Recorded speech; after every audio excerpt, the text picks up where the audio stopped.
Vous venez de prier. Vous vous sentez rempli de paix et de force. Mais attendez, c'est précisément maintenant que le diable attaque avec toute sa puissance. Découvrez ce danger que personne n'ose vous dire. Frères et sœurs, il y a quelque chose qui se produit après notre prière que beaucoup ne remarquent jamais.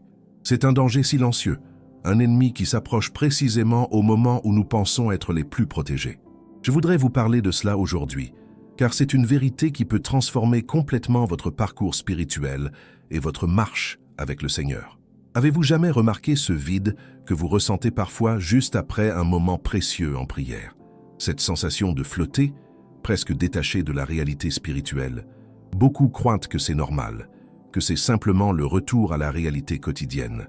Mais je vais vous montrer que c'est bien plus grave que cela ne le paraît. La prière est un acte sacré. C'est quand nous nous agenouillons devant le trône de la grâce, quand nous ouvrons nos cœurs à l'Éternel.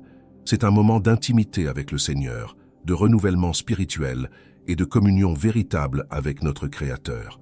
Mais immédiatement après cet acte sacré, il existe un abîme qui peut nous engloutir si nous ne sommes pas vigilants et attentifs. Charles Spurgeon, ce grand prince de la prédication, a un jour déclaré que le diable est plus actif après nos prières qu'à tout autre moment de notre vie.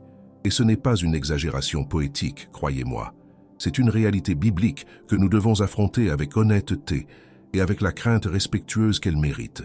Vous voyez, quand nous prions sincèrement, nous sommes en connexion directe avec l'Éternel. Nous sommes remplis de la présence du Saint-Esprit. Nous goûtons à la douceur de sa communion et à la puissance de sa présence. Mais au moment exact où nous cessons de nous agenouiller, où nous retournons au monde, à nos tâches quotidiennes, à nos préoccupations terrestres, c'est précisément ce moment où l'ennemi attaque avec toute sa force et sa malveillance.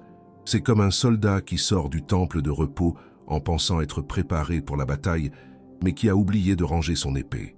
C'est comme quelqu'un qui vient de boire de l'eau pure et fraîche, et qui immédiatement commence à voyager dans le désert brûlant. La protection qu'il vient de recevoir commence à se dissiper peu à peu. L'apôtre Pierre nous avertit dans sa première lettre, au chapitre 5, « Soyez sobres et vigilants, car votre adversaire, le diable, rôde autour de vous comme un lion rugissant, cherchant à dévorer quelqu'un. » Ce ne sont pas des paroles de peur, ce sont des paroles de clarté. Ce sont des paroles qui nous appellent à l'action et à la responsabilité spirituelle. Beaucoup de croyants vivent dans un cycle sans fin et douloureux. Ils prient avec ferveur le matin. Ils se sentent remplis de foi, d'espérance, de courage et de force. Mais quelques heures plus tard, ils se trouvent tombant dans les mêmes péchés, les mêmes faiblesses, les mêmes doutes qu'avant. Et ils se demandent « Pourquoi ma prière n'a-t-elle pas fonctionné? Pourquoi suis-je revenu au même endroit ?» La réponse peut résider exactement dans ce que vous faites immédiatement après avoir quitté cet espace de prière et de communion. Il y a des comportements, il y a des attitudes, il y a des pensées qui détruisent tout ce qui a été construit pendant ces moments sacrés. C'est comme construire une maison sur le rocher pendant la prière et puis la déplacer sur le sable immédiatement après. Je veux partager avec vous les dangers spécifiques qui vous attendent après la prière. Les dangers que le diable utilise pour annuler toute votre victoire spirituelle. Parce que, mes amis, vous méritez de protéger ce que vous avez conquis à l'autel de Dieu. Vous méritez de vivre dans la victoire continue. C'est un message que j'ai reçu avec urgence pour vous apporter aujourd'hui. Ce n'est pas un message facile, ce n'est pas un message qui vous fait vous sentir bien immédiatement. Mais c'est un message vrai, et c'est au cœur de la vérité que nous trouvons la vraie liberté et la vraie paix. Dans cette vidéo, je vais vous révéler exactement ce que vous devez éviter de faire après avoir prié. Je vais vous montrer les signes de danger qui indiquent quand l'ennemi essaie de vous vaincre. Et plus important encore, je vais vous donner des outils pratiques, bibliques et spirituels pour rester protégé dans votre foi. Votre vie spirituelle est infiniment précieuse. Vos moments en prière sont sacrés aux yeux du Tout-Puissant et vous avez le droit de vivre selon la plénitude que le Seigneur vous offre. Ce n'est pas le désir de Dieu que vous viviez en oscillant entre des moments de victoire et des chutes continues. Alors, permettez-moi d'être votre compagnon dans ce voyage de révélation spirituelle. Allons ensemble explorer cette vérité qui peut vous libérer complètement et transformer votre rapport à la prière et à votre foi. Si vous souhaitez approfondir votre intimité avec Dieu, si vous recherchez une connexion plus profonde et transformatrice avec le Seigneur, j'ai une ressource précieuse pour vous. un guide intitulé « 21 jours pour restaurer votre intimité avec Dieu », qui peut ouvrir des portes dans votre vie spirituelle dont vous ignoriez même l'existence. Le lien se trouve dans le premier commentaire épinglé. C'est un outil véritablement puissant pour votre croissance spirituelle. Et si ce message vous touche aujourd'hui, je vous invite à vous abonner à notre chaîne, car ici, nous ne partageons pas de belles paroles, nous partageons des vérités qui transforment des vies, la vérité qui transforme les cœurs endurcis en cœurs malléables entre les mains du Seigneur. Nous partageons des enseignements profonds fondés sur la parole de Dieu. Dévoilons maintenant cette vérité ensemble. Laissez-moi être direct avec vous. Le premier et le plus dangereux de ce que vous faites après avoir prié est de retourner immédiatement à l'environnement qui nourrit exactement ce pourquoi vous venez de supplier le Seigneur. C'est comme si vous aviez demandé au Père de vous libérer d'une chaîne et quelques minutes plus tard, vous remettez la même chaîne autour de votre cou. Vous avez prié pour la paix. Et 2 minutes après, vous retournez à ce téléphone, à cette application, à ce réseau social qui vous maintient dans une anxiété constante. Vous avez prié pour la libération de pensées impures et immédiatement vous retournez à ce contenu, à cette relation, à cette conversation qui vous éloigne de la pureté pour laquelle vous avez supplié le Seigneur. C'est un danger monumental et beaucoup ne le voient même pas, parce que le diable est intelligent. Il ne vient pas vers vous en criant. Il vient en chuchotant juste 1 minute, juste une vérification rapide, juste une dernière chose avant de continuer votre journée. Et vous, encore dans un état de vulnérabilité spirituelle, cédez facilement à cette tentation. Le prophète Ésaïe nous révèle quelque chose de profond.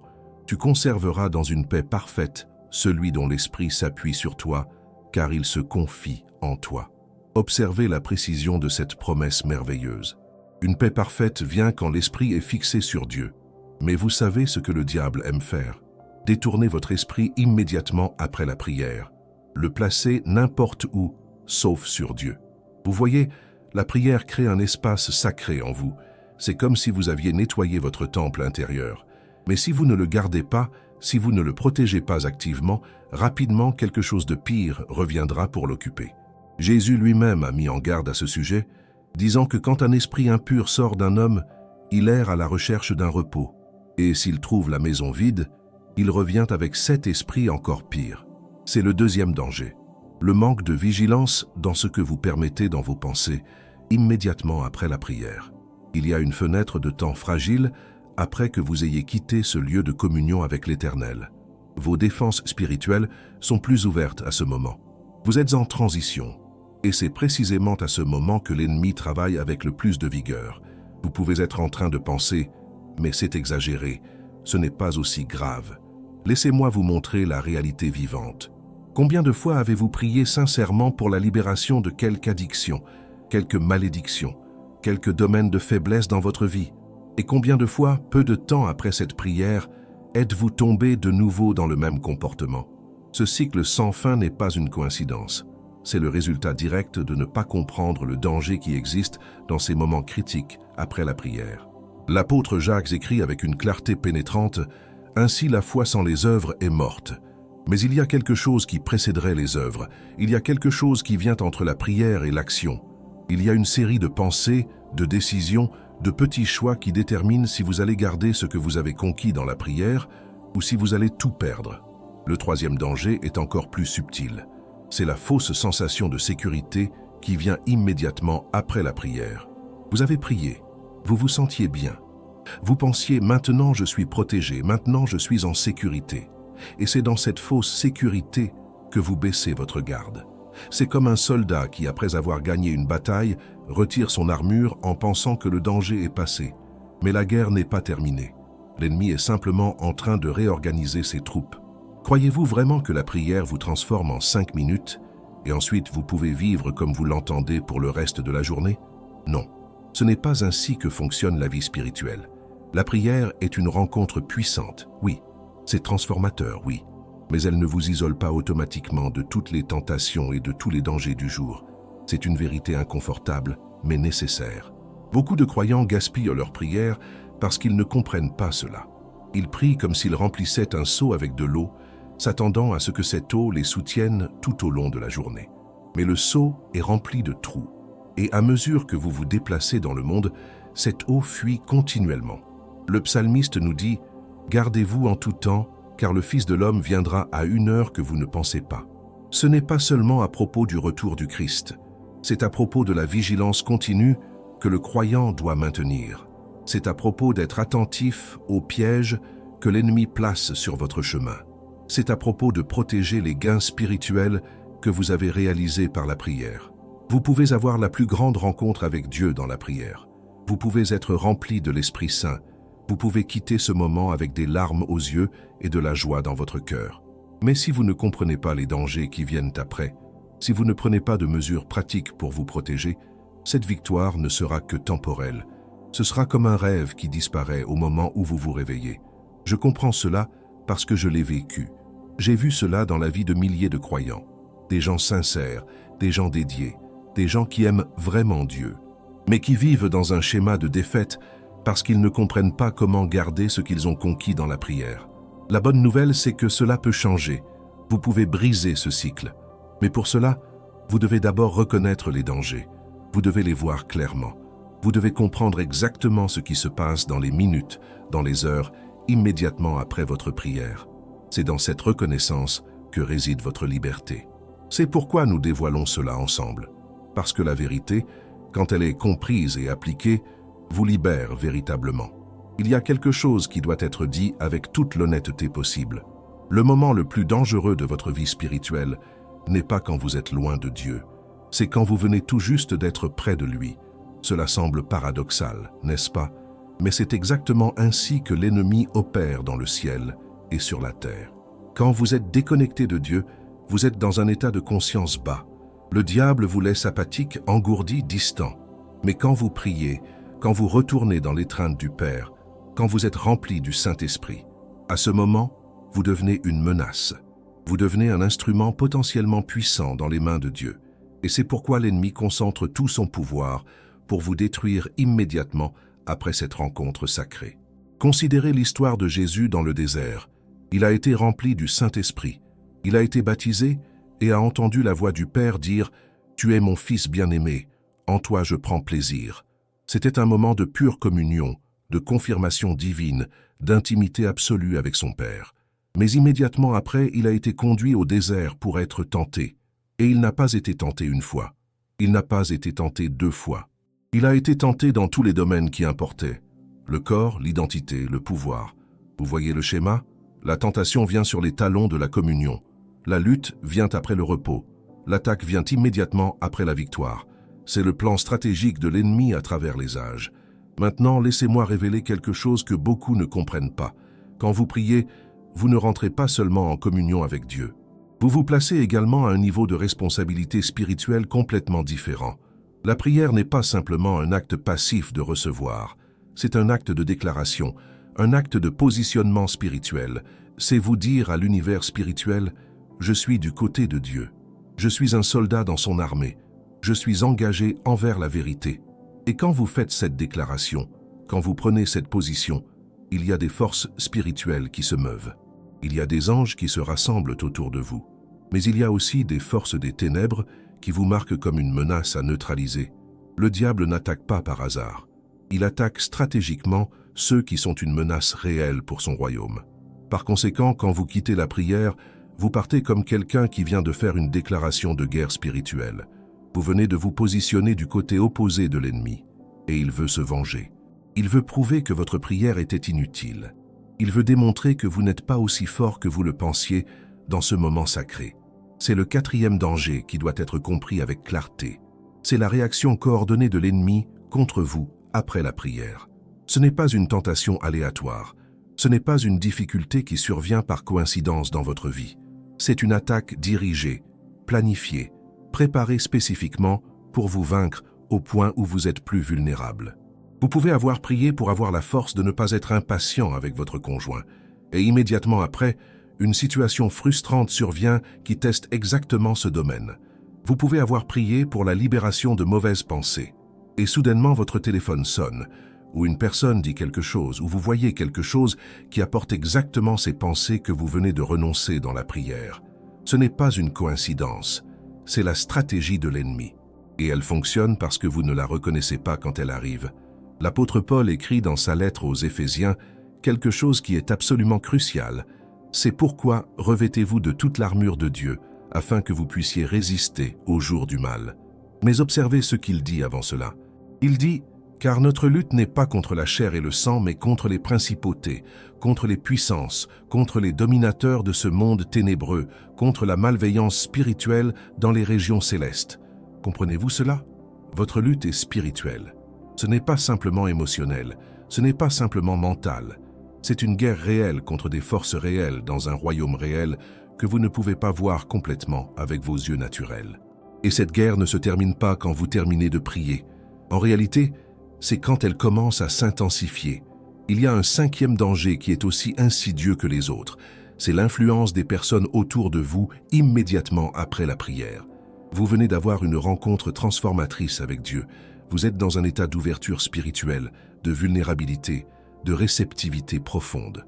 C'est exactement à ce moment qu'une personne proche de vous peut dire une parole qui vous détourne complètement du but pour lequel vous avez prié. Cela peut être un commentaire apparemment innocent, cela peut être une blague qui vous fait rire et vous distrait.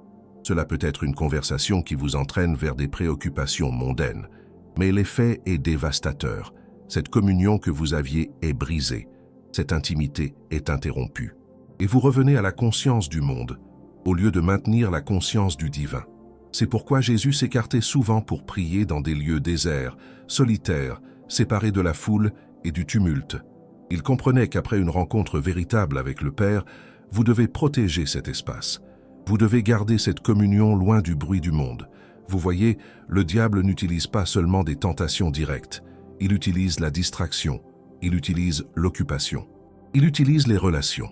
Il utilise absolument tous les moyens disponibles pour détourner votre attention de Dieu immédiatement après que vous ayez été dans sa présence. C'est ce que beaucoup de croyants expérimentent, mais ne nomment jamais vraiment. Ils prient avec ferveur. Ils se sentent proches de Dieu. Mais ensuite, au cours de la journée, cette sensation disparaît, cette paix s'évapore, cette force diminue. Et ils se demandent si la prière a vraiment fonctionné ou si quelque chose ne va pas chez eux. La réponse est « La prière a fonctionné ». Le problème, c'est que vous ne l'avez pas protégée. Vous n'avez pas compris qu'après une rencontre avec Dieu, il y a un temps critique où vous devez être extraordinairement vigilant, extraordinairement intentionnel, extraordinairement protecteur de ce que Dieu a fait en vous et pour vous.